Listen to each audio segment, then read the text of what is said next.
sự sống, một khẩu hiệu được sống mỗi ngày tại đây. Trung tâm được thành lập vào năm 1998 bởi Sir Rutger Schumacher, người Đức, trong giai đoạn đen tối nhất của lịch sử Zimbabwe, khi HIV/AIDS hoành hành, để lại phía sau những trẻ mồ côi, người đau yếu, bị từ chối và bị gạt ra bên lề xã hội.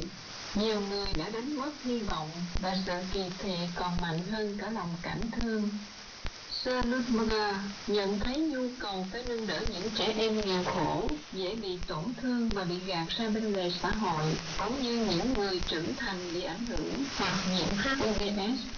Sir đã quy tụ các nhóm cộng đồng, đào tạo những người chăm sóc tại địa phương, tổ chức các chuyến viếng thăm tại gia đình và bắt đầu phục hồi phẩm giá nơi nó từng bị đánh mất. Sir coi đó là sứ mệnh của mình, nhắc cho những người đang vật lộn với bệnh tật biết rằng cuộc sống của họ vẫn có sự kỳ thị và loại trừ trong cộng đồng. Hy vọng đã được tái sinh và hình ảnh gốc cây khô mọc lên những chồi non trở thành biểu tượng của dự án, một biểu tượng cho thấy sự sống vẫn có thể nảy nở ngay trong đổ vỡ. Hơn 2 thập kỷ sau, Sir Felista tiếp tục sứ mạng ấy với cùng một lòng can đảm. Trung tâm Skeptandino tìm đến tận nhà của các gia đình dễ bị tổn thương.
Nước sạch khan hiếm và nên các gia đình